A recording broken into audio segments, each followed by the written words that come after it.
السلام علیکم ورحمۃ اللہ وبرکاتہ۔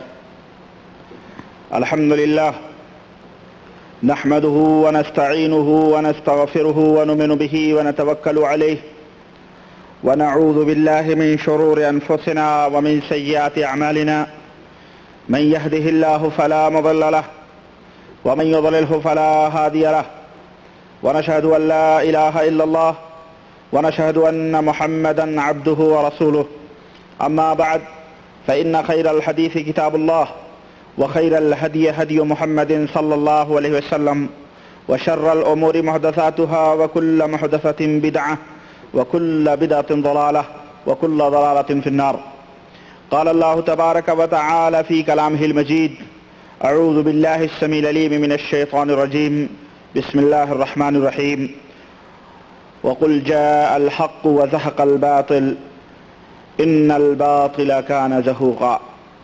اللهم صل على محمد وعلى آل محمد كما صليت على ابراهيم وعلى آل ابراهيم انك حميد مجيد. اللهم بارك على محمد وعلى آل محمد كما باركت على ابراهيم وعلى آل ابراهيم انك حميد مجيد. تمام قسم کی حمد و ثنا اس اللہ وحدہ لا شریک کے لیے لائق و زیبہ ہے جس نے ہمیں اور آپ کو پیدا فرمایا. درود و سلام اس ذات مبارکہ مقدسہ پر جو ساری کائنات کے لیے رحمت اور رشد و ہدایت بن کر کے تشریف لائے. برادران گرامی قدر، جیسا کہ آپ کو پتہ ہے کہ آج کی شب میرے اس لیکچر کا موضوع صوفیزم اور اسلام.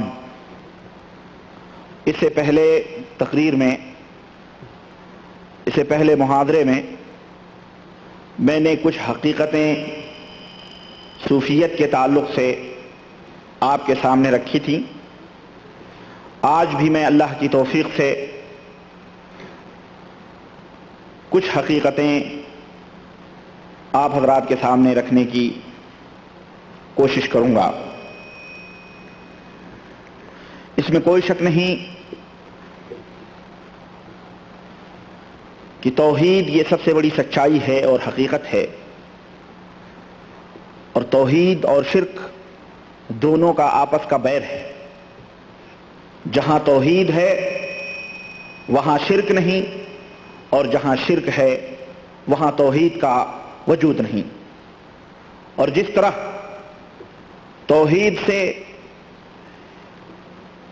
ایمان کو جلا، تازی، تراوٹ ملتی ہے، اس کے برعکس شرک اس سے ایمان کو تاریکی اور نقصان اور ہلاکتیں اور تباہیاں اور ایمان کے لیے بربادی اس سے ملتی ہے. توحید یہ ایمان کے اندر زیادتی پیدا کرتا ہے، لیکن شرک ایمان کو برباد کرتا ہے، ایمان کو مٹاتا ہے، ایمان کے لیے ہلاکت اور تباہی کا سبب ہے. اور جس دل کے اندر شرک داخل ہو جاتا ہے توحید وہاں سے رخصت ہو جاتا ہے. آج دنیا کے اندر اسی شرک و بدعت کا نام کا شرک و بدعت نے اسلام کا چولا پہنا ہوا ہے، اسلام کا لبادہ پہنا ہوا ہے، اور ہر طرف یہ شرک و بدعت توحید و سنت کے نام سے پھیلتے جا رہے ہیں اور عام ہوتے جا رہے ہیں. ضرورت اس بات کی ہے کہ اسلام کے یہ غلط معنی اور مفہوم جو لوگوں کے سامنے بیان کیے جا رہے ہیں، اور اسلام کے خلاف یہ جتنی بھی سازشیں ہو رہی ہیں، انہیں عوام کے سامنے، لوگوں کے سامنے، بھولے بھالے نبی کریم صلی اللہ علیہ وسلم کی امت کے سامنے اسے کھول کر کے رکھا جائے، اور توحید کے سرچشمے سے، توحید کے صاف و شفاف سمندر سے لوگوں کے ذہن و فکر کو دھلا جائے اور اسے کتاب و سنت سے مزین اور آراستہ کیا جائے.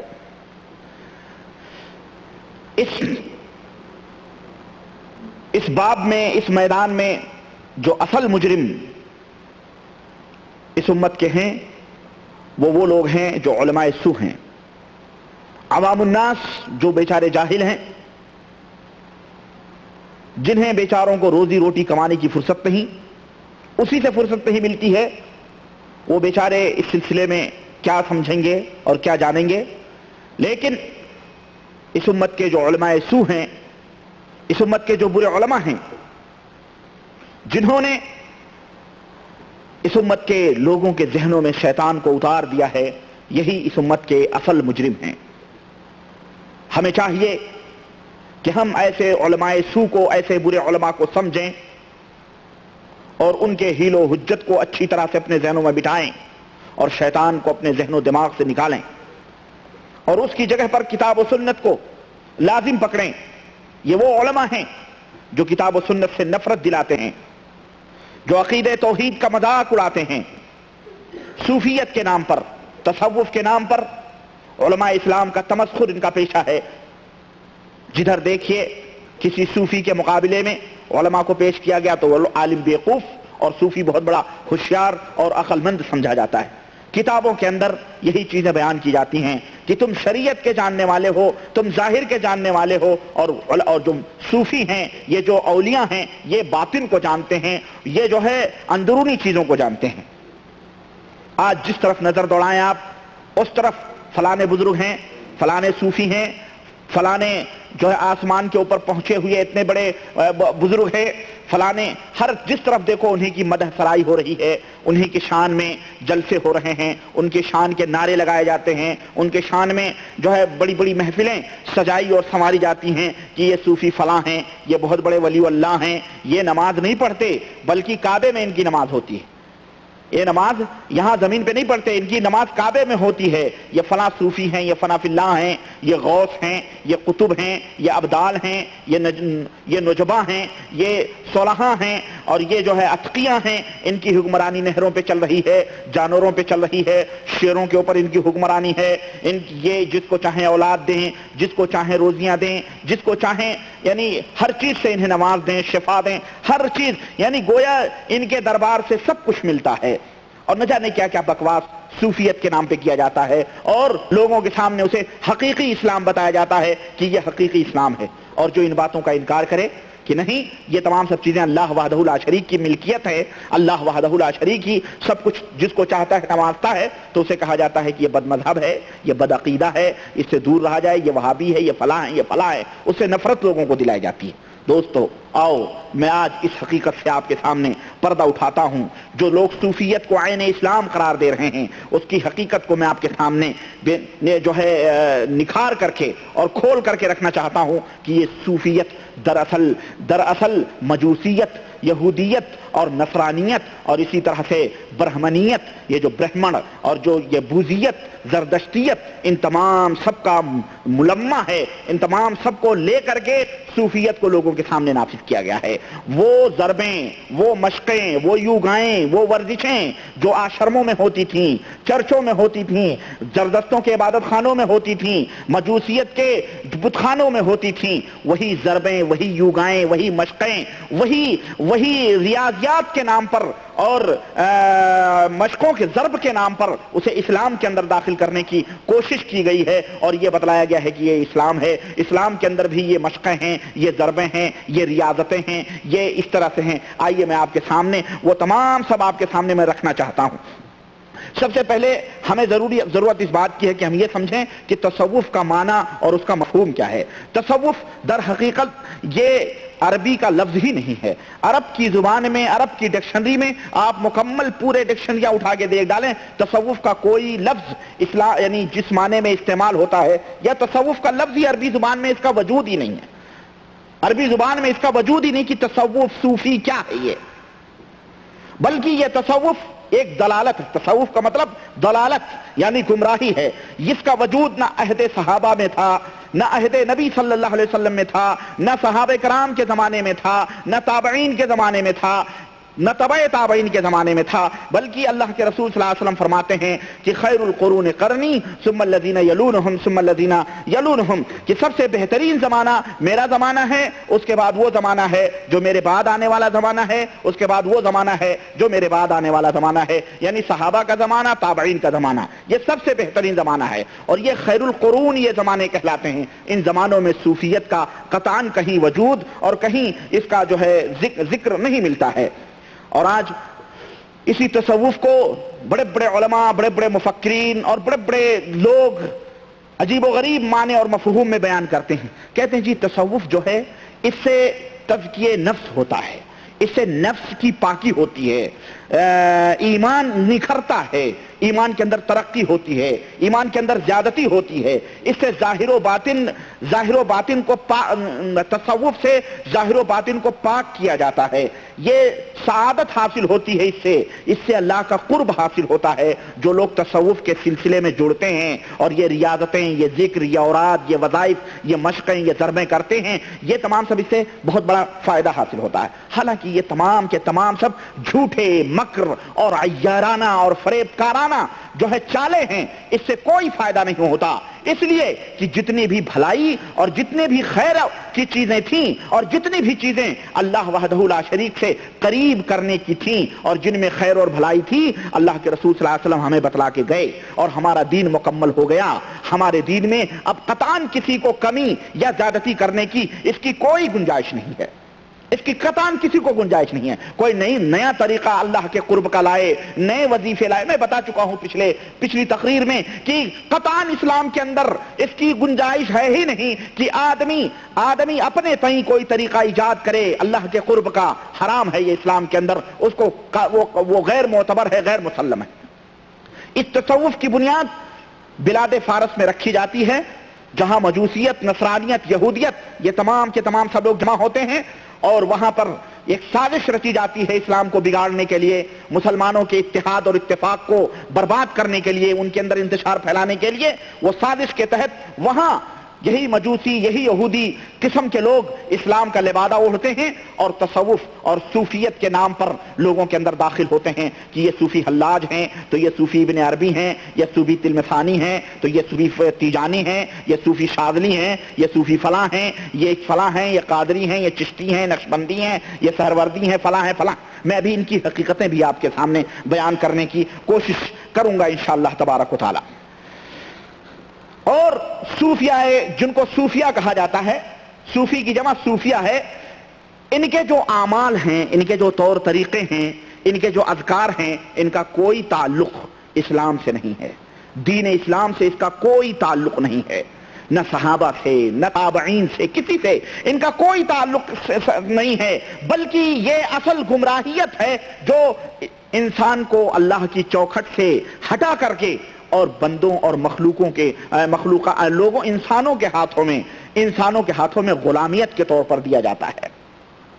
اللہ کے دربار سے انہیں نکال کے، اللہ کی چوکھٹ سے ہٹا کر پیر، مرشد، صالحین، بزرگان دین، اتقیاء، نجبا، غوث، قطب، ابدال، فلاں فلاں فلاں فلاں، یہ سلسلے میں لوگوں کو باندھا جاتا ہے، اللہ کی چوکھٹ سے ہٹا کے ان کا غلام بنایا جاتا ہے، ان کا غلام بنایا جاتا ہے، ان کی چوکھٹ کا گدھا بنایا جاتا ہے، ان کا فقیر اور ان کا محتاج بنایا جاتا ہے، اور پیروں اور مرشدوں کے احکام اور ان کے بنائے ہوئے اصول اور ضابطے ان کے اوپر لادے جاتے ہیں۔ اللہ اور رسول کا جو ہے کیا کہتے ہیں کہ قوانین ان کے اوپر نہیں لادے جاتے، بلکہ ان مرشدوں کے بنائے ہوئے قوانین لادے جاتے ہیں، اور یہ در حقیقت سراسر اللہ وحدہ لا شریک کی عبادت سے پوری توجہ ہٹا کر حق ہو حیون حیون حیون حیون ہو کے نعرے، اللہ کے نعروں میں ان کو جو ہے کیا کہتے ہیں ملوث کیا جاتا ہے، اور کہا جاتا ہے ضرب لگاؤ، ایسی ضرب لگاؤ جس سے کہ جو ہے ایک بزرگ کا واقعہ میں پڑھ رہا تھا ابھی،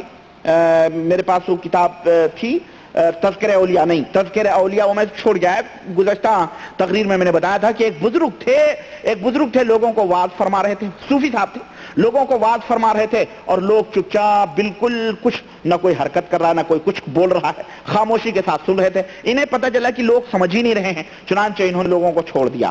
اور قندیلیں تھیں، یعنی مثلا لائٹیں تھیں، بلب تھے، اس زمانے میں تو چراغ تھے، مطلب لالٹینیں تھیں، بتیاں تھیں، ان کو وہ نصیحت کرنے لگے، ان میں واز کرنے لگے. ان کی واز کا اتنا اثر ہوا کہ وہ چمنیاں جو ہوتی ہیں لالٹینوں کی شیشے، وہ آپس میں قندیلیں ٹکرانے لگیں اور ٹکرا کر کے وہ شیشے چکنا چور ہو گئے.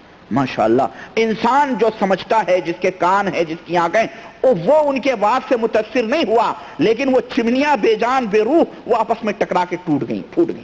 اتنے بڑے اتنا جادو تھا ان کے. تو اس طرح سے ضربیں لگوائی جاتی ہیں، اس طرح سے صوفیوں کے مقام اور مرتبے کو بڑھایا جاتا ہے. کہتے ہیں کہ اللہ لا الہ یہاں سے نکالو اور الا اللہ بائیں سے نکالو، یعنی اور خوب سر کو یوں گھما کے نیچے سے پیر کے پاس سے لے کر کے اور اوپر تک لا الہ الا، اس طرح سے. یعنی ہمارا ایک پیر تھا، مر گیا، وہ تو مغرب کے بعد سے لے کے جناب عشاء تک ایسی حقی لگاتا تھا اور کوئی بات 7-8 دفعہ لا الہ کہتا تھا اور ایک دفعہ الا اللہ کہہ کے اور پھر محمد الرسول اللہ کرتا تھا. اس طرح سے 1 گھنٹہ 1.5 گھنٹہ ٹوپی اتار کے بنیان پہن کے اور جناب لگا رہے ہیں ضربیں، لگا رہے ہیں مشق. چنانچہ موجودہ دور میں بھی خانقاہیں جو بنی ہوئی ہیں صوفیوں کی، اور جا کے دیکھیں آپ، نظام الدین ہے، دلی ہے، ایسی طرح بزرگانوں کے استھان جو صالحین کے قبریں ہیں، وہاں پہ دیکھیں آپ کس طرح سے مراقبے ہو رہے ہیں، کس طرح سے ضربیں لگوائی جا رہی ہیں. باقاعدہ آشرم، جس طرح ہندوؤں میں آشرم کھولے جاتے ہیں سادھوؤں کے لیے کھولی جاتی ہیں، اسی طرح باقاعدہ صوفیوں کی خانقاہیں ان کے ناموں کے اوپر بنائی گئی ہیں. اور دنیا سے نفرت دلایا جاتا ہے، شادی مت کرو، بیاہ مت کرو، دنیا سے کٹ کے جاؤ، جوگی، سنیاسی، سادھوؤں، سنتوں کی طرح تسبیحاں ہاتھ میں ڈالو، اور کوئی ہرے رنگ کا کپڑا پہن رہا ہے، کوئی گیروے رنگ کا کپڑا پہن رہا ہے، کوئی ننگے گھوم رہا ہے، کوئی سہاگن شاہ بن رہا ہے، کوئی دولہے شاہ بن رہا ہے، کوئی چوڑیاں پہن رہا ہے، کوئی ناک ہیں. یہ تمام لوگ ہیں بھائی، یہ تمام لوگ ہیں. دولہے شاہ گجرات کے اندر ہیں، سہاگن شاہ احمد آباد گجرات کے اندر ہیں، باقاعدہ چوڑیاں آج بھی ان کے مجاور چوڑیاں پہنتے ہیں، ناک میں پھلیاں پہنتے ہیں، کانوں کی بالیاں ہیں، اور عورتوں کی طرح میک اپ کرتے ہیں، باقاعدہ موجود ہیں. آپ دیکھنا چاہیں یہ تازہ مثالیں، اور اگر آپ دیکھنا چاہیں تو ذرا مزاروں کے اوپر چلے جائیں، ماشاءاللہ آپ کو ایک سے ایک ولی اللہ مل جائیں گے، ایک سے ایک بزرگان دین آپ کو مل جائیں گے. پادڑیوں کی زندگی گزارنا اور راہبوں کی، ننوں کی، عورتوں کو بھی سادھوی بنایا جاتا ہے، اور جناب عالی بس دنیا سے قطع تعلق ہو کر کے کسی کٹیے کے اندر جا کر کے. میں ابھی پھر مجھے یاد آیا کہ وہ ایک بزرگ کا واقعہ میں پڑھ رہا تھا تذکرۃ الاولیاء کے حوالے سے، کہ وہ اتنے بڑے بزرگ تھے کہ رات کو باہر ان کی کٹیا تھی، اسی کٹیا کے اندر وہ اللہ کا ذکر کرتے تھے، یہی مشقیں کرتے تھے، نعرے لگاتے تھے، تو رات بھر وہ تاریک کٹیا ان کے ذکر سے روشن ہوتی تھی، اللہ کے اس ذکر سے روشن ہو جاتی تھی، رات بھر روشن رہتی، دن میں تو خیر سورج ہی نکلتا تھا. میں سوچنے لگا، میں نے کہا مائی عائشہ صدیقہ رضی اللہ تعالی عنہا کی صحیح حدیث آتی ہے بخاری شریف کے اندر کہ آپ صلی اللہ علیہ وسلم رات کو کھڑ کے اللہ کی عبادت میں مشغول ہو جاتے اور میں سوئی رہتی، اور مہینوں گزر جاتے اللہ کے نبی کے گھر میں اتنا تیل نہیں ہوتا تھا کہ جس سے چراغ جلایا جائے، اندھیرا رہتا تھا. آپ صلی اللہ علیہ وسلم اندھیری رات میں اٹھ کے نماز پڑھتے تھے، اللہ کی عبادت میں مصروف ہوتے تھے. حضرت عائشہ فرماتی ہے جب حضور سجدے میں جاتے تو آپ کا ہاتھ میرے ٹانگوں پہ لگتا تو میں اپنے ٹانگ سمیٹ لیتی، پھر حضور سجدہ فرماتے. تاریکی کا یہ عالم تھا، اللہ کے نبی عبادت کریں تو روشنی نہ آئے اللہ کی طرف سے ہیں. اور یہ 14 صدی، یہ جو ہے بیچارے 5ویں 6ٹھی صدی کے اولیاء اللہ صوفیاء کرام، یہ اپنی کٹیوں میں عبادت کریں تو جناب علی وہاں روشنی آ جائے. کہیں ایسا تو نہیں کہ یہ ان صوفیوں کا، ان ولیوں کا مقام اور مرتبہ اللہ کے نبی کے اوپر پہنچایا جا رہا ہے. اور یہ حقیقت ہے، یہ حقیقت ہے کہ ان صوفیوں کا یہ عقیدہ ہے کہ ہمارے جو مرشدین ہیں، ہمارے جو اولیاء ہیں، ان کا مقام اور مرتبہ پیغمبر اسلام بلکہ جتنے بھی انبیاء ہیں سب انبیاء سے اعلیٰ اور ارفع ہے. اور اس کی دلیل میرے ذمہ ہے، انشاءاللہ تعالی بات آئے گی تو اس بات کو آپ اپنے ذہن میں رکھنا، میں بتاؤں گا حوالے کے ساتھ کہ صوفیوں نے اپنی کتابوں میں اس بات کو لکھا ہے. اس طرح سے لوگوں کو اس جنجال میں پھنسا کر کے جو صحیح دین اسلام ہے، قرآن و سنت کے اوپر مبنی ہے، اللہ کی قسم اس سے لوگوں کی توجہ ہٹا دی گئی ہے۔ اور علامہ اقبال نے کہا تھا کہ مست رکھو ذکر و فکر صبح گاہی سے اسے، مست رکھو ذکر و فکر صبح گاہی سے اسے، پختہ تر کر دو مزاج خانقاہی سے اسے، پختہ تر کر دو مزاج خانقاہی سے اسے۔ اور دوستو، اگر آپ ان صوفیوں کی تعلیمات اور ان کے بنائے ہوئے اصول اور قاعدے اگر آپ سنیں گے تو آپ متحیر و پریشان ہو جائیں گے۔ اللہ اکبر، اتنا بڑا ظلم، اتنا بڑا ظلم انہوں نے دین رسول صلی اللہ علیہ وسلم کے ساتھ کیا ہے، نعوذ باللہ۔ کہ آج اگر ہم اولیاء اللہ کا ذکر کرتے ہیں، آج جب ہم اولیاء اللہ کا نام لیتے ہیں، جیسے کسی کو کہا گیا کہ بھی فلانے بزرگ تھے، فلانے ولی اللہ تھے، تو ہمارا تصور یا ہمارا ذہن کہاں جائے گا؟ آپ سے میں پوچھتا ہوں۔ ہم اگر کہیں جی فلانے ولی اللہ کی یہ کرامت ہے، فلانے بزرگ کی یہ کرامت ہے، تو فٹاک سے ہمارا ذہن کہاں جاتا ہے؟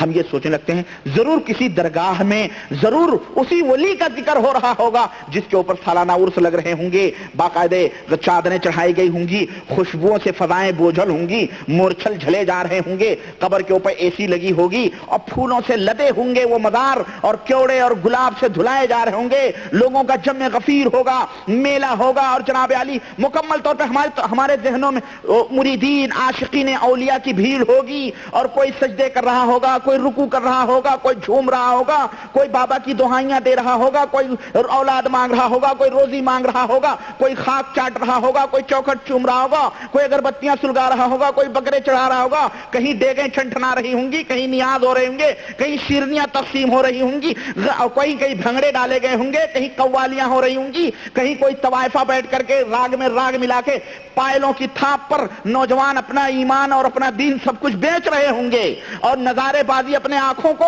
خوب محظوظ کر رہے ہوں گے۔ ہمارے ذہنوں میں اسی قسم کا تصور آتا ہے کہ ضرور وہ ولی اللہ کے اوپر کوئی مزار، کوئی بابا۔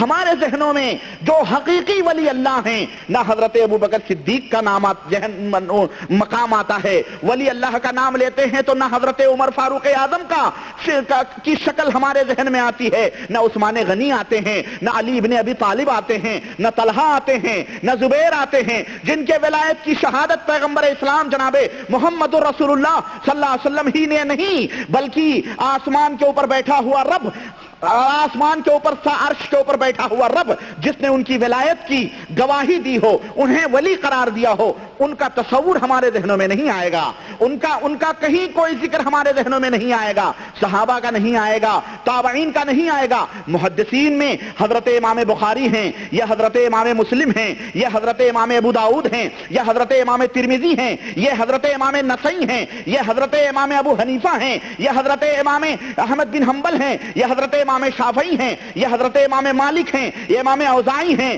امام نخعی ہیں۔ ان تمام بزرگان دین جنہوں نے اپنے خون اور پسینے سے اسلام کی آبیاری کی ہے، جنہوں نے اپنی زندگی صرف کر دی ہے اسلام کی تبلیغ اور اس کی نشر و اشاعت میں، ان کا کہیں ذکر آپ کے یا ان کا کوئی تصور ہمارے ذہنوں میں نہیں آئے گا۔ اگر آئے گا تو پھر کس کا آئے گا معلوم ہے؟ سلطان باہو کا آئے گا، بلے شاہ کا آئے گا، اور کھوتے شاہ کا آئے گا، سہاگن شاہ کا آئے گا، دولہے شاہ کا آئے گا، خواجہ اجمیری کا آئے گا، بابا گنج فرید الدین کا آئے گا، چراغ دہلوی کا آئے گا، نظام الدین کا آئے گا، اور ہمارے محلوں میں، ہمارے ملکوں میں، ہمارے شہروں میں ہر گلی گلی، محلے محلے جو چبوترے، چوکے، شدے، علم، پنجے اور جو کچھ گاڑے جا رہے ہیں، اور جتنے چھوٹی موٹی قبریں، یہ کتے شاہ، یہ بلی شاہ، یہ بھینسے شاہ، یہ کھوٹے شاہ، یہ نکڑ شاہ، یہ پیلے شاہ، یہ ہرے شاہ، یہ اجالے مرغا، وہ اندھیرے مرغی، یہ جتنے بھی نام ہیں، انہی لوگوں کا تصور ہمارے ذہنوں میں آتا ہے کہ یہی ولی اللہ ہیں اور یہی سب کچھ عطا فرماتے ہیں۔ حقیقت ہے کہ نہیں ہے؟ کوئی سوچتا ہے امام بخاری ولی اللہ تھے؟ کوئی سوچتا ہے امام مسلم ولی اللہ تھے؟ کون کہتا ہے؟ کون سوچتا ہے؟ کوئی نہیں کہتا ہے، نہ کوئی سوچتا ہے، اور نہ ہی اپنے کتابوں میں ولایت کی فہرست میں ان بیچارے محدثین کا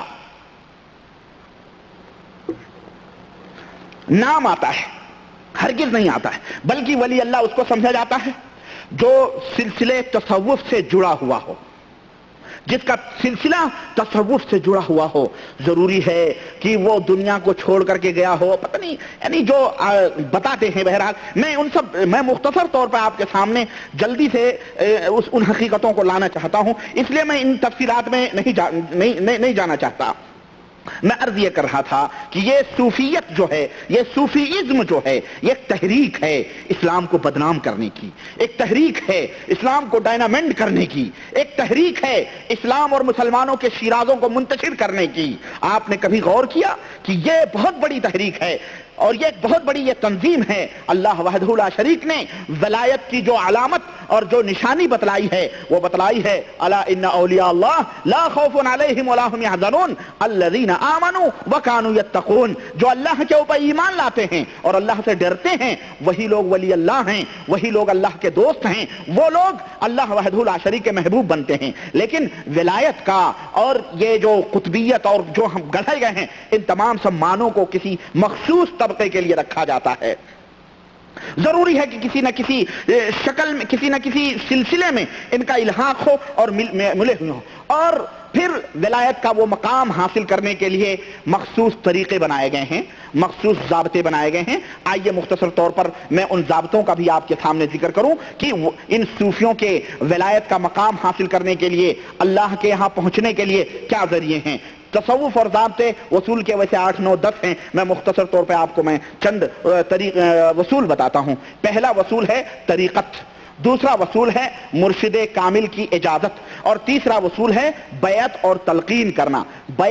بیعت کے سلسلے ان صوفیوں میں چلتے ہیں. جدھر دیکھو ادھری بیعت ہو رہی ہے جناب علی، رسیاں پھینک کے بیعت ہو رہی ہیں، کپڑے پھینک کے، اگر ہاتھ مرشد کا نہیں پہنچ رہا ہے تو جناب علی رسیاں پھینک کے بیعت کی جا رہی ہیں ولیوں کے ہاتھوں کے اوپر. اسی طرح سے مخصوص قسم کے اوراد اور وظائف ہوتے ہیں، دعائیں ہوتی ہیں. پھر اسی طرح سے پانچویں چیز یہ ہے گوشہ نشینی یعنی خلوت کے اندر بیٹھنا.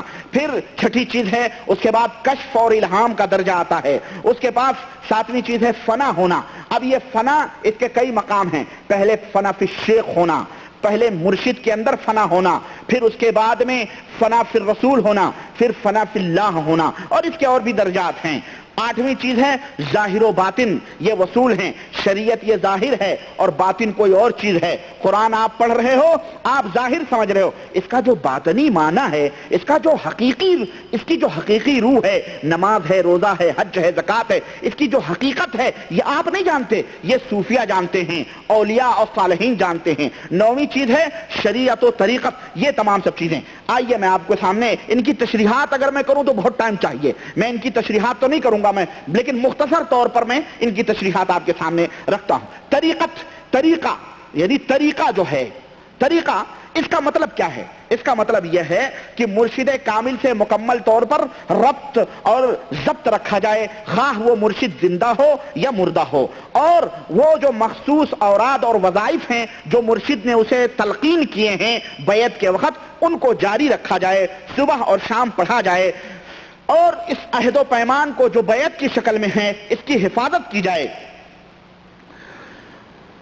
اور مرید کے اوپر یہ واجب ہے کہ وہ مرشد کا ادب اور احترام کرے، مرشد کا تصور اپنے ذہنوں میں رکھے، اور مرشد کے یہ اوپر یہ ہے کہ جب کبھی مرید کسی مصیبت میں، کسی پریشانی میں کہیں بھی ہو، مبتلا ہو، اور اپنے دل کے اندر شیخ کا تصور کرے تو شیخ فوری طور پر اس کا مرشد اس کی مدد کے لیے اور اس کی رہنمائی کے لیے پہنچ جائے. اور یہی صرف دنیا ہی کے اندر نہیں بلکہ جس سے وہ بیعت ہو رہا ہے قیامت کے دن اسی کا دامن پکڑ کر کے وہ جنت میں بھی اس کو لے جائے.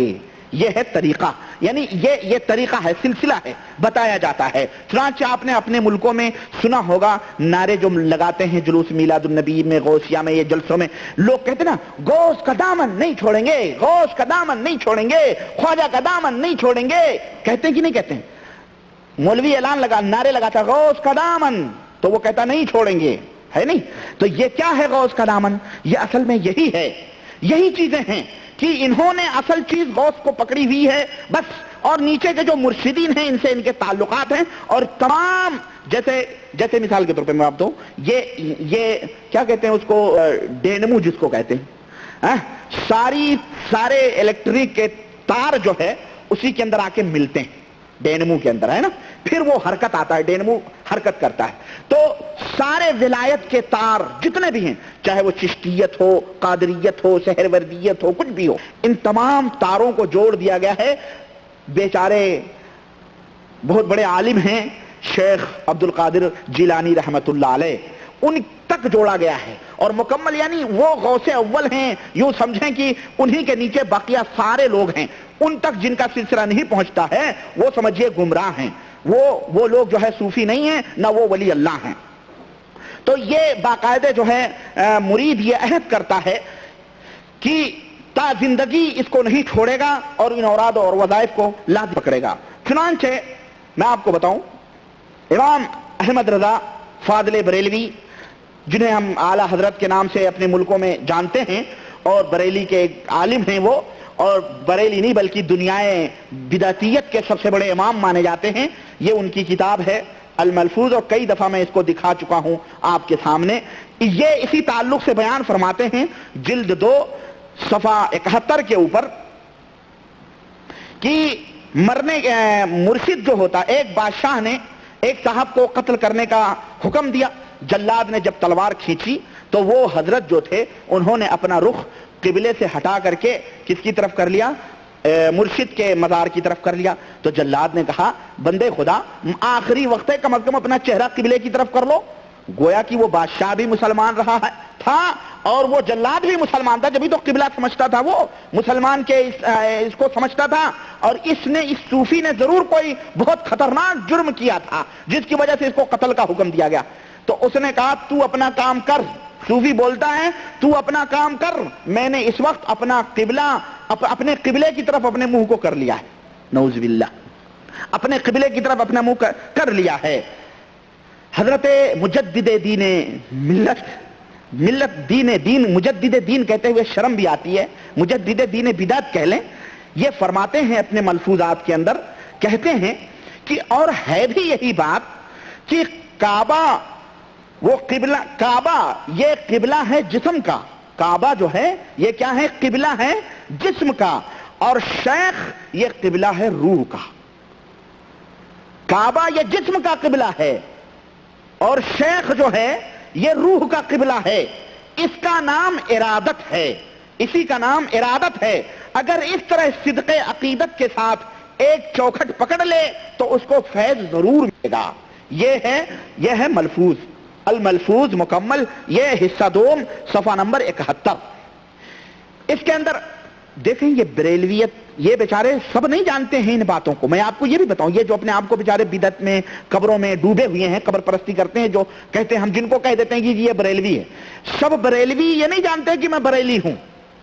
اسی طرح سے یہ جو سب دیوبندی ہیں اور دیوبند کے جو عقائد ہیں ان کی کتابوں میں جو لکھے ہوئے ہیں، یہ جتنے دیوبندی ہیں ان بیچاروں کو یہ بھی نہیں معلوم ہے کہ ان علماء کے عقیدے کیا ہیں، ان کے بیانات کیا ہیں. تو جو اپنے آپ کو دیوبندی کا یہ نہ کہو کہ وہ بس اسی طرح گمراہ ہے جس طرح انہوں نے ان علماء دیوبند نے جو بڑے بڑے تھے اپنی کتابوں میں غلط باتیں لکھ کر کے وہ گمراہ ہوئے ہیں، وہ بھی گمراہ نہیں.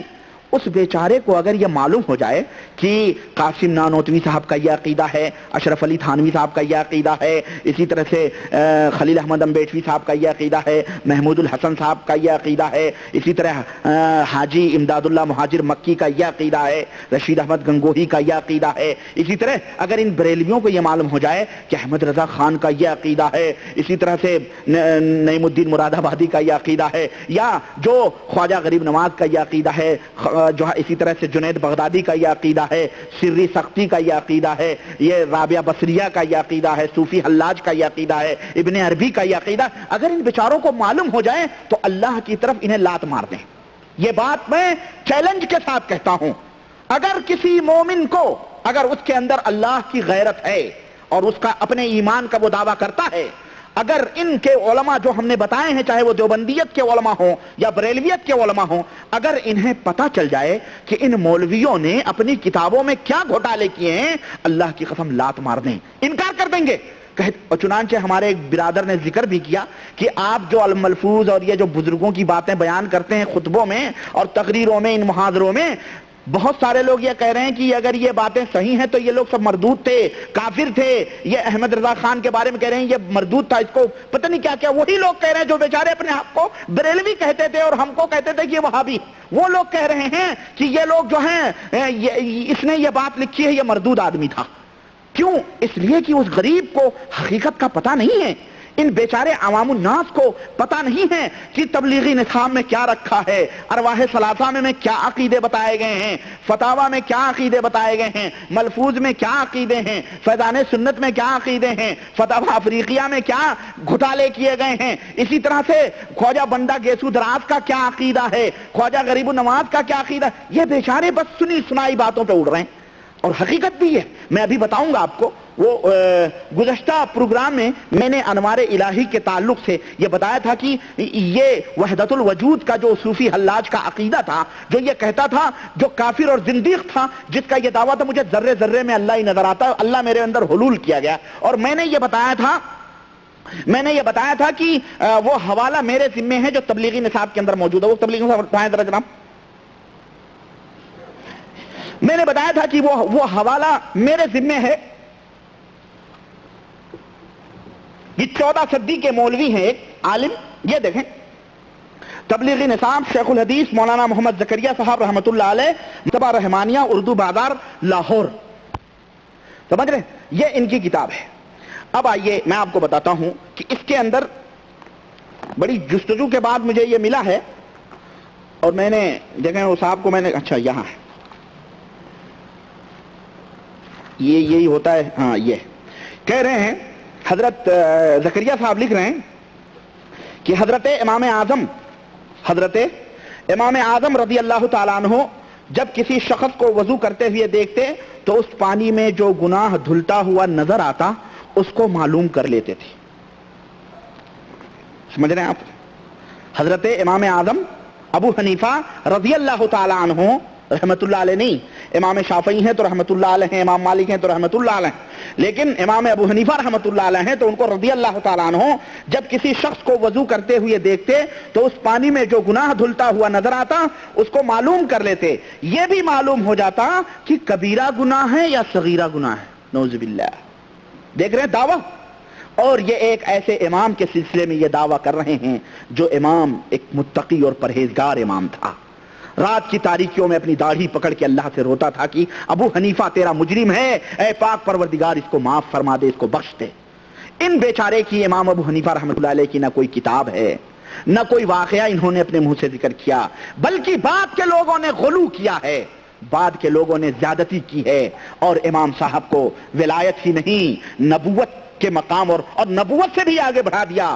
حضرت محمد الرسول اللہ صلی اللہ علیہ وسلم کے سامنے کو بہت سارے لوگ آتے تھے، لوگ بتلاتے تھے کہ اے اللہ کے رسول میں نے یہ جرم کیا ہے. تب آپ صلی اللہ علیہ وسلم کو پتہ چلتا تھا. آپ صلی اللہ علیہ وسلم گواہیاں طلب کرتے تھے، آپ صلی اللہ علیہ وسلم فیصلے فرماتے تھے. تو آپ یہ فرماتے تھے کہ دیکھو چوری کیے ہو تو بتا دو، نہیں تو گواہی دے دو. اگر گواہی دے دیا کسی نے، تم نے قسم کھا لیا، تو میں تمہارے حق میں فیصلہ دے دوں گا. میں نہیں جانتا کہ تم صحیح ہو کہ غلط پہ ہو. کوئی دلیل دینے والا چرب زبان آ کر کے تمہارے خلاف گواہی دے کر کے وہ فیصلہ جیت بھی سکتا ہے، لیکن اگر میں فیصلہ اس کے حق میں دیتا ہوں تو گویا میں آگ کا، جہنم کا ایک ٹکڑا اس کے ہاتھ میں دے رہا ہوں. اللہ کے نبی کبھی بھی اس کا دعویٰ آپ صلی اللہ علیہ وسلم نے نہیں کیا. امام ابو حنیفہ رحمۃ اللہ علیہ کے بارے میں اس طرح کے عقیدے بیان کیے جاتے ہیں کہ کبیرہ گناہ ہے یا صغیرہ گناہ ہے، یہ بھی امام صاحب کو معلوم ہو جاتا تھا.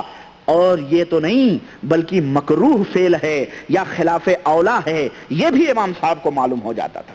نعوذ باللہ. اور سنیں، یہی نہیں بلکہ حصی جرم کیا ہے یا حصی چیزیں نظر آیا کرتی ہیں، اس طرح یہ بھی معلوم ہو جاتا تھا. جس طرح سے آپ یہ ٹشو پیپر دیکھ رہے ہیں، یہ کارڈ دیکھ رہے ہیں، یہ مائک دیکھ رہے ہیں یا مجھے دیکھ رہے ہیں، یہ حصی چیزیں ہیں جنہیں محسوس گناہ اسی طرح سے وہ دیکھ لیتے تھے کہ یہ گناہ کیسا ہے، سب پتہ چل جاتا تھا.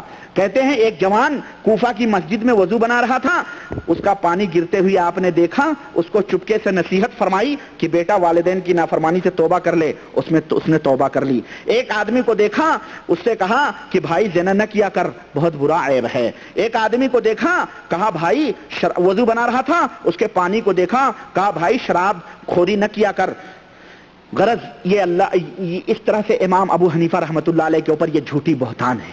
یہ امام صاحب رحمۃ اللہ علیہ نے ایسا کبھی دعویٰ کیا. ان جنہوں نے یہ کتاب لکھی ہے، اور یہ تو امام صاحب رہے. یہی تو میں ثابت کرنا چاہتا ہوں کہ جو بات اللہ کے لیے ثابت وہی نبی میں بھی موجود، جو نبی میں موجود وہی غوث میں بھی موجود، جو غوث میں موجود وہی قطب میں بھی موجود، جو قطب میں موجود وہی جو ہے کیا کہتے ہیں ابدال میں موجود، جو ابدال میں موجود وہی اوتاد میں موجود، جو اوتاد میں موجود وہی اتقیہ میں موجود، وہی نجبہ میں موجود، وہی ولی میں موجود، وہی سالک میں موجود. یہاں تک کہ 14 صدی کے یہ اینتو کھینتو جمن سبراتی جو ولی اللہ بن کے بھی مانگ رہے ہیں، دوڑ رہے ہیں، ان سب کے اندر وہ تمام سب چیزیں موجود ہیں. سنو، کہتے ہیں کہ ہمارے حضرت مولانا الشاہ عبد الرحیم صاحب رائے پوری نور اللہ مرقدہ کے خدام میں ایک صاحب تھے. یعنی یہ تو بڑے بزرگ تھے ہی شاہ عبد الرحیم صاحب رائے پوری. ان کے غلاموں میں ایک خادموں میں ایک خادم تھے جو کئی روز اس وجہ سے، دیکھو میرا دعویٰ جو تھا اس کی دلیل یہ دیکھو میں دے رہا ہوں. کہہ رہے ہیں کہ کئی روز اس وجہ سے استنجا نہیں جا سکتے تھے کہ ہر جگہ انہیں انوار الہی نظر آیا کرتے تھے. اعوذ باللہ. اللہ کے نبی استنجا نہیں فرماتے تھے، پیشاب نہیں فرماتے تھے، صحابہ کرام بولو براز نہیں کرتے تھے. بولیں آپ، کیا ان ولیوں سے بڑھ کے یہ ولی ہے جو یہ عبد الرحیم کا غلام اور خادم ہے؟ یہ کیا ثابت کرنا چاہتے ہیں؟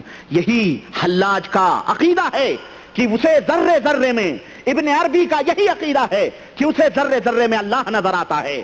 وہ کوئی چیز غیر نہیں ہے، کوئی چیز موجود نہیں ہے. جو موجود ہے وہ اللہ ہے، چاہے وہ زمین ہو، چاہے وہ آسمان ہو، چاہے وہ ذرے ہوں، پیڑ ہوں کہ پودے ہوں، خنزیر ہوں کہ کتے ہوں کہ بلی ہوں. اسے خنزیر اور بلیوں میں بھی اللہ دکھائی دیتا تھا مردود کو، اور وہ مرے ہوئے جانوروں کو بھی کہتا تھا ہائے اللہ تو میرا اللہ ہے. اس طرح صوفیوں کے عقیدے میں بتاؤں گا انشاءاللہ، آگے آ رہے ہیں. وہی عقیدہ اس کتابوں یہ تو ایک واقعہ ہے، چاول ہے سے باہر نکل گیا ہے، سمجھ رہے ہیں؟ نہ جانے کتنے چاول اس کے اندر پک رہے ہیں، میں کہاں تک اس کا ذکر کروں. یہ میں اس لیے آپ لوگوں کو دکھا رہا تھا کہ جناب علی یہ میرا وعدہ تھا کہ یہ وعدہ اور دلیل میرے، تو میں عرض یہ کر رہا تھا کہ یہ جو بیچارے اپنے آپ کو بریلوی کہتے ہیں یا دیوبندی کہتے ہیں، میں جو ہے یہ ان کو علم نہیں ہے کہ ان مولویوں نے اپنی کتابوں میں کیا گھوٹالے کیے ہیں، کس طرح. اب نانوتوی صاحب، اگر کوئی اپنے آپ کو دیوبندی کہنے والا سیدھا سادہ عالم ہو یا مولوی ہو، تعصب متعصب اور لکیر کے فقیر آدمی کی بات تو میں نہیں کرتا، لیکن اگر کوئی یہ پتہ پا جائے کہ نانوتوی صاحب، اگر میں کہوں کہ نانوتوی صاحب اپنی قبر سے اٹھ کے دیوبند کے 2 مولویوں کا جھگڑا چھڑانے کے لیے تہجد کے وقت، اور حضرت رفیع الدین صاحب یا یعقوب صاحب ان کے گھر پہ آ کے ان کے کمرے میں انہیں کہتے ہیں اپنے جسم کے ساتھ، کس کے ساتھ؟ اپنے جسم کے ساتھ، اور مکمل آ کے کہتے ہیں کہ دیکھنا محمود الحسن کو کہنا ان دونوں مولویوں کے بیچ میں نہ پڑے. اور محمود الحسن صاحب جو مفسر قرآن ہیں ان کو بلا کر کے جناب رفیع الدین صاحب بتا رہے ہیں کہ دیکھو میں نے اسی لیے آپ کو بلایا ہے. تو انہوں نے کہا میں توبہ کرتا ہوں، میں اس جھگڑے میں نہیں پڑوں گا. اور کہا یہ میرا خرقہ دیکھو، میرا جبہ دیکھو یا میری رضائی دیکھو کس طرح بھیگی ہوئی ہے، میں پسینے سے بھیگ گیا، یہاں تک کہ یہ روئیاں بھی تر ہو گئیں. میں نے اپنی آنکھوں سے جسد عنصری کے ساتھ حضرت نانوتوی کو قبر سے نکل کر کے اپنے روم میں نے دیکھا ہے. نعوذ باللہ. اگر یہ کسی بیچارے بھولے والے دیوبندی جو اپنے آپ کو فخر کرتا ہوں میں دیوبندی ہوں، میں تبلیغی ہوں، اگر اسے بیان کیا جائے دیکھ یہ تیرے مولوی کا عقیدہ ہے، بول کیا بولتا ہے، وہ کیا کہے گا؟ اگر ایماندار ہوگا کہے گا لات مارتا ہوں میں ایسے مولوی پہ، میں نہیں عقیدہ ایسا رکھتا، یہ جھوٹ ہے، یہ جھوٹ ہے، انہوں نے جھوٹ لکھا ہے، انہوں نے کذب بیان کیا ہوا ہے. کیا ہے یہ؟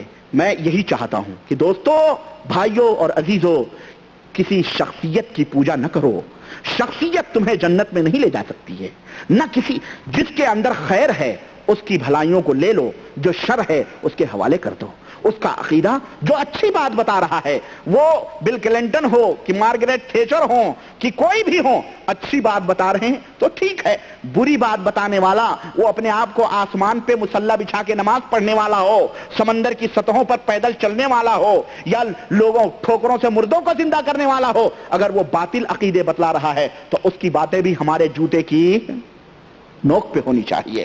میرا یہ کہنا ہے. حق کیا ہے؟ وہ کتاب اللہ اور سنت رسول اللہ صلی اللہ علیہ وسلم ہے. شخصیتوں کے پیچھے نہ جاؤ. شخصیتیں مر گئیں، سڑ گئیں، ان کی قبروں پتہ نہیں کیا ہوتا ہوگا. اور آگے میں بتاؤں تو اس طرح سے جناب علی اللہ اکبر. اس نے کہا, میں عرض یہ کر رہا تھا, اس نے کہا تو اپنا کام کر, تو اپنا کام کر, میں نے قبلے کی طرف اپنا رخ کر لیا ہے. یہ سچی ارادت اور عقیدت ہے. اسی لیے میں یہ بھی کہا کرتا ہوں, ان بریلویوں کے جو علماء ہیں, اگر اس حقیقت کو جان کر کے کہ ان کے روح کا قبلہ کیا ہے, ان کا پیر ہے, اور ان کے جسم کا قبلہ صرف کعبہ ہے, تو جسمانی طور پہ جو حرکتیں ہو رہی ہیں ان کے اوپر نہ جاؤ. اصل چیز تو روح کا ہوتا ہے. گویا یہ نماز تو سجدہ تو کعبے کی طرف کر رہا ہے, لیکن اس کی روح سجدہ کرتی ہے اس کے پیر کی طرف. اسی لیے میں کہا کرتا ہوں کہ دیکھنا ان قبر پجاریوں, ان بریلوی جو اپنے آپ کو بیچارے بھولے بھالے لوگ بریلوی رکھتے ہیں, اگر انہیں پتا ہے اور پھر بھی وہ وہی کر رہے ہیں, تو ان کے پیچھے نماز پڑھنا حرام ہے, ان کے پیچھے نماز نہیں جائز ہے. کیوں؟ ان کی روح کہیں اور ہوتی ہے, مسجود ہے, اور ان کا جسم کہیں اور. ہاں, تیرا دل تو ہے صنم آشنا, تجھے کیا ملے گا نماز میں؟ تیرا دل تو ہے صنم آشنا, تجھے کیا تو یہ دل صنم آشنا ہے, اس لیے ان کے پیچھے نماز جائز نہیں ہے. یہ حضرت اعلی حضرت کا فتویٰ ہے, یہ باقاعدہ انہوں نے اپنے ملفوظ میں اس کو ذکر کیا ہے. اب سمجھے, یہ تعلق مرشدی ہوتا ہے, جو پیر اور مرشد کا تعلق ہوتا ہے. اور دوسری چیز ہے اجازت. اس کا مطلب یہ ہے کہ مرشد کی اجازت کے بغیر مرید کو قطعاً کوئی حرکت نہیں کرنی چاہیے, بلکہ اس کے چونکہ مرشد کے سامنے سارے اسرار کھلے ہوئے ہوتے ہیں, اس لیے وہ جو بھی کام کرنا چاہتا ہے پہلے مرشد سے اجازت لے لے. مرشد چونکہ اوپر والوں سے اجازت لیے ہوئے رہتا ہے, اور وہ اوپر والا اوپر والے سے اجازت لیے رہتا ہے, وہ اوپر والا اوپر والے سے اجازت لیے رہتا ہے. چنانچہ میں آپ کو بتاؤں, اسی اعلیٰ حضرت کے حوالے سے, اعلیٰ حضرت کہ جناب اعلیٰ حضرت بہت بڑے عالم ہیں, یہ اپنے آپ کو یہ کہتے ہیں کہ ایک جگہ کیا کہتے ہیں, ایک پیر تھا,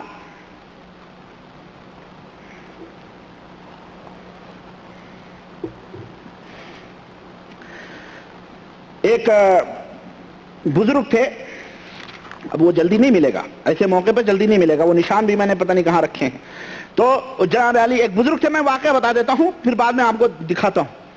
کہتے ہیں ہاں یہی وہی جہاں یہ واقعہ میں نے بھی بتایا ہے نا, کہ وہ گردن مارنے کا, اس نے کہا میں نے قبلے کی طرف منہ کر لیا, وہی ہے. کہتے ہیں کہ ایک فقیر بھیک مانگنے والا, دیکھیں آپ کے اپنے محلوں میں فقیر, ناک کے نیٹے وٹے نکلتے لوگ, رینٹ بہتے ہوئے لوگ ولی اللہ کہتے ہیں نا, وہ کئی مجذوب ہوتے ہیں, سمندروں میں بیٹھے رہتے ہیں, اتنے پانی میں کیچڑوں میں رہتے ہیں, لگوٹی پہنے گالیاں دے رہے ہیں, پتھر پھینک رہے ہیں. اور شاہ عبد العزیز رحمۃ اللہ علیہ کے واقعہ آتا ہے کہ فتح پوری مسجد جو دلی کے اندر ہے, بولے وہاں سے وہ شاہ عبد العزیز رحمۃ اللہ علیہ اپنے شاگردوں کے ساتھ نکلے, تو دیکھا چاندنی چوک پہ ایک بہت بھیڑ لگی ہوئی ہے, اور اسی ارواح ثلاثہ کے اندر غالباً اشرف علی تھانوی صاحب نے یہ واقعہ ذکر کیا ہے, بھیڑ لگی ہوئی ہے.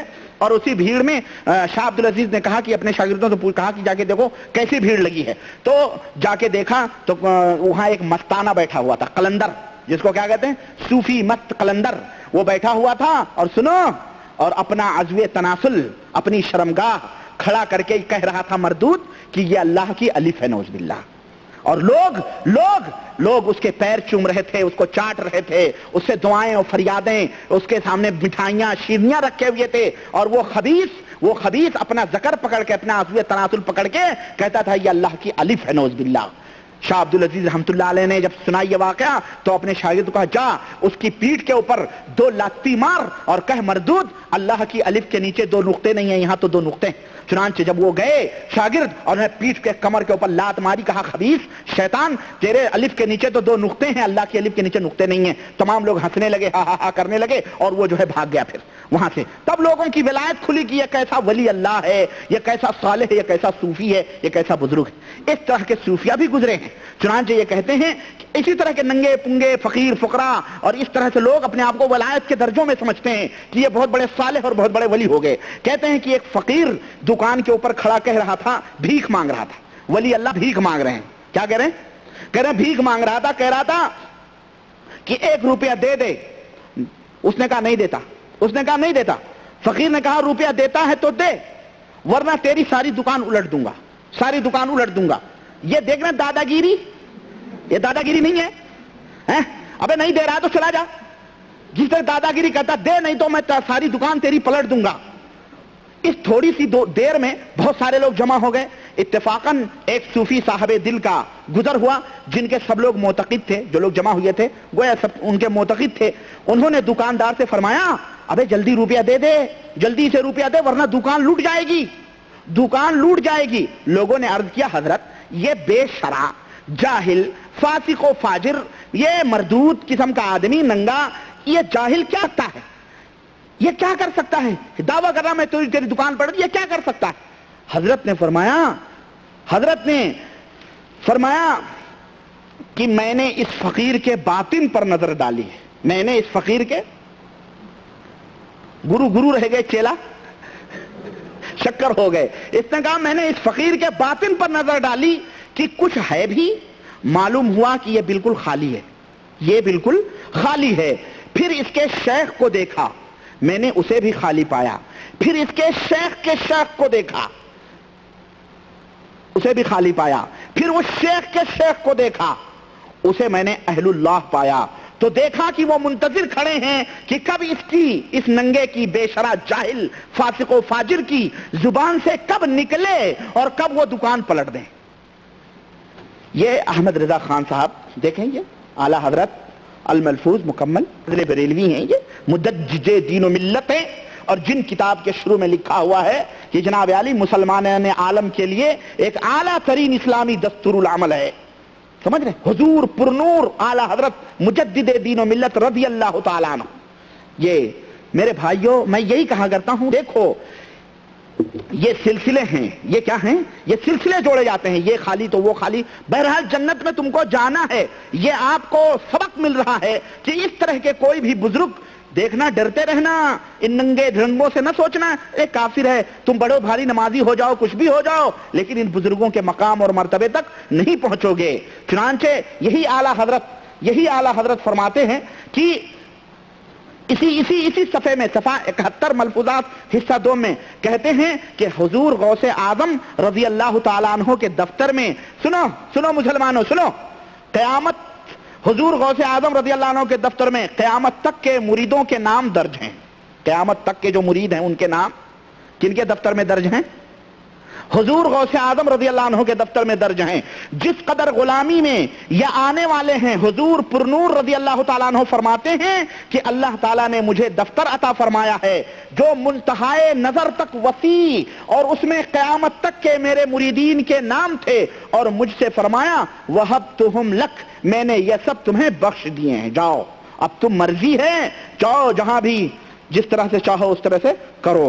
تو یہ ہے حضرات، یہ غوثیت کا مقام اور قطبیت کا مرتبہ ہے، یہ جس طرح سے یہ بتایا جاتا ہے. تو میں عرض یہ کر رہا تھا کہ یہ اجازت ضروری ہے، ولی کی، پیر اور مرشد کی اجازت یہ ضروری ہے. اسی طرح سے تیسرا درجہ جو آتا ہے بیعت کا آتا ہے. چنانچہ اجازت ہی کے تعلق سے میں بتاؤں کہ ان کا یہ دعویٰ ہے، ولیوں یا صوفی لوگ جو ولی اللہ، اور ولی اللہ انہی صوفیوں میں ہوتے ہیں، وہ کہتے ہیں جی ولی اللہ انہی صوفیوں میں ہیں، اور ولی اللہ ان کے دائروں سے باہر نہیں نکلتے. آپ اللہ کی عبادت کرنے اللہ کے ولی نہیں ہو سکتے، عوام الناس اللہ کے ولی نہیں ہو سکتے. ہاں ولی کا بیٹا اللہ کا ولی، ولی کا پوتا اللہ کا ولی، پڑ پوتا اللہ کا ولی، چکر پوتا اللہ کا ولی، لکڑ پوتا اس کا ماموں اللہ کا ولی، اس کا بھانجا اللہ کا ولی، اس کا بہن، اس کے سب پورے خاندان ولایت میں چلتے ہیں. یہ مخصوص لوگ ہیں بیچارے. تو آپ ولی اللہ نہیں ہو سکتے، نہ ولایت آپ کو مل سکتی ہے. تو اس طرح سے کہتے ہیں کہ ایک شاذلیہ فرقے کا جو تیجانی احمد ان کا ایک سلسلہ چلتا ہے، وہ کہتے ہیں کہ ہمیں جواہر المعانی یا احمد بن محمد تیجانی، ایک افریقہ کے سائیڈ میں ان کا ایک سلسلہ چلتا ہے تیجانیہ فرقہ. یہ کہتے ہیں کہ ہمیں نبی کریم صلی اللہ علیہ وسلم زندہ آئے اور آپ صلی اللہ علیہ وسلم نے ہمیں اجازت دی اور فرمایا تجھے بھی میں نے بخش دیا، تیرے جو مرید ہیں انہیں بھی میں نے بخش دیا، اور جو ہے کیا کہتے ہیں جو تمہارا مرید ہوگا وہ بھی ولی کامل ہوگا، جب اس کا وہ مرے گا تو اللہ کا مخصوص ولی ہو کے مرے گا. اس طرح سے حضور صلی اللہ علیہ وسلم نے جاگتے میں زندہ، جیسے اشرف علی تھانوی صاحب نے وہ کیا نا، قاسم نانوتوی صاحب زندہ قبر سے آئے اور ان کو کہا دیوبند کے جھگڑے میں نہ پڑو، اسی طرح سے زندہ حضور آئے احمد تیجانی کے پاس اور کہنے لگے جو بھی تیرا مرید ہوگا ولی کامل ہوگا. یہ کون ہے؟ یہ کہہ رہا میں انا خاتم الاولیاء، اور رسول ہوا خاتم الانبیاء، وہ خاتم الانبیاء ہیں اور میں خاتم الاولیاء ہوں۔ مرشد کامل شیخ یہ احمد بن محمد تیجانی ہے، اپنی کتاب جواہر المعانی صفحہ 97 کے اندر انہوں نے یہ لکھا ہے۔ اس بے شرم بے حیا کو دیکھو ذرا، یہ کس طرح سے نبی کریم صلی اللہ علیہ وسلم کے اوپر یہ تہمت اور بہتان لگا رہا ہے۔ اسی طرح سے بیعت، 10 منٹ اور ہے، بیعت کا معنی میں بتا کے اپنی بات ختم کروں گا اور پھر بقیہ باتیں میں انشاءاللہ اگلی مجلس میں رکھوں گا۔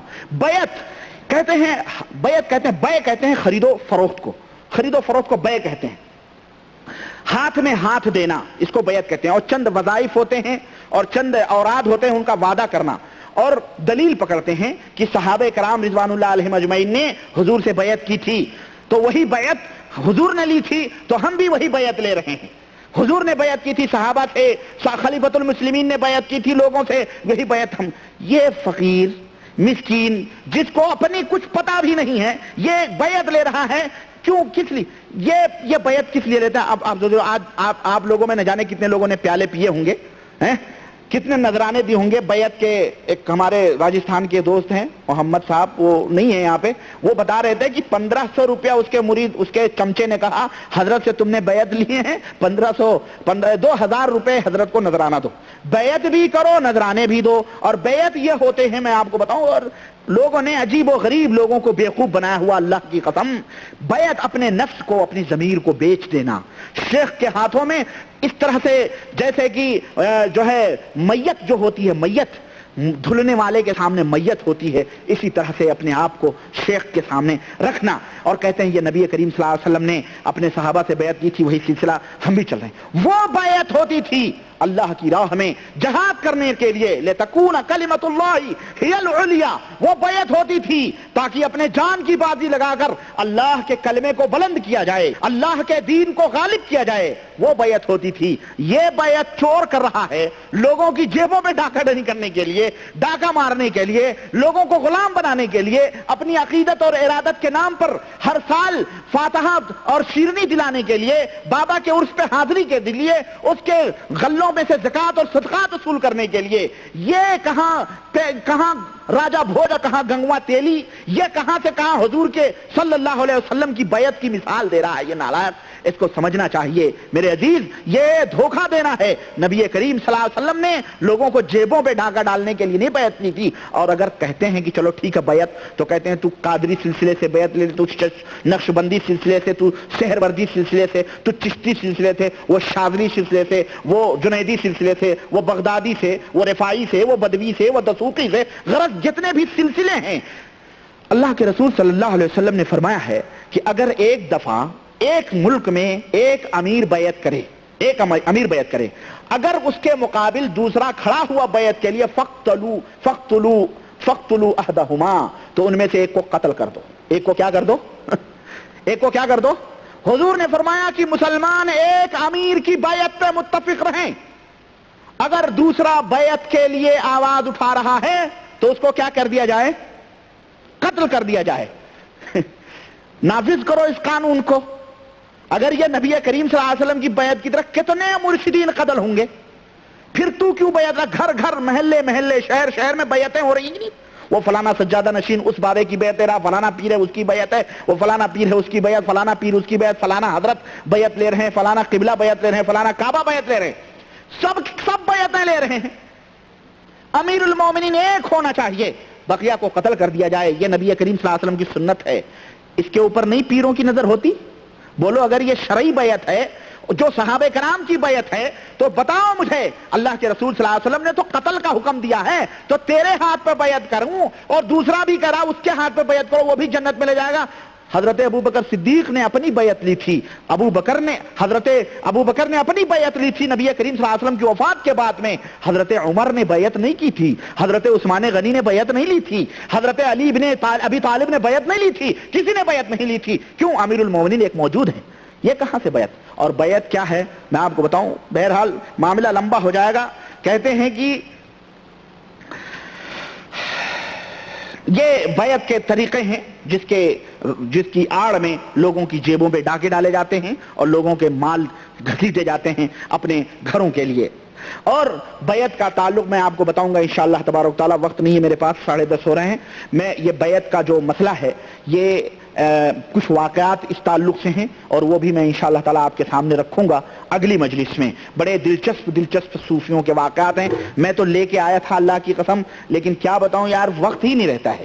میرے پاس عجیب و غریب کتابیں تھیں. یہ خواجہ غریب النواز کی یہ کتاب تھی جواہر الکلم، جو ہے بندہ خواجہ سید محمد گیسو دراز حسینی کی. انشاءاللہ تعالیٰ کوئی بات نہیں، آج یہ مجلس میں نہیں، دوسری مجلس میں ہمیں پوری کرنے کی کوشش کروں گا. غرض کہنے کا میرے عزیزو، یہ کچھ اصول ہیں صوفیہ کے جو میں نے بتائے. باقی اصول جو 8-9 ہیں 5-6 وہ انشاءاللہ میں اگلی مجلس میں بتانے کی کوشش کروں گا.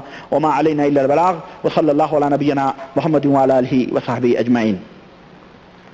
ایک اعلان آپ حضرات یہ سن لیں، اگر سوال وغیرہ ہے تو آپ بھیجیں.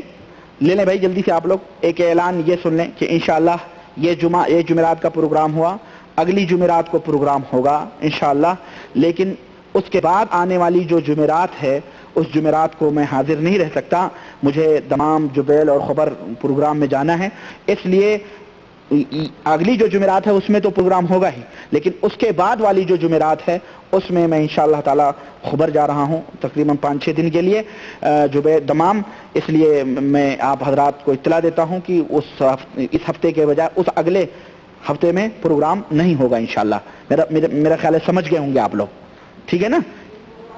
ایک پروگرام جو ابھی ہوگا اس کے بعد جو اگلی جمعرات، اس جمعرات نہیں اگلی جمعرات جو آئے گی اس کے بعد پروگرام نہیں ہوگا، بلکہ اس کے بعد انشاءاللہ جمعرات کو پروگرام ہوگا، میں حاضر رہوں گا. ٹھیک ہے.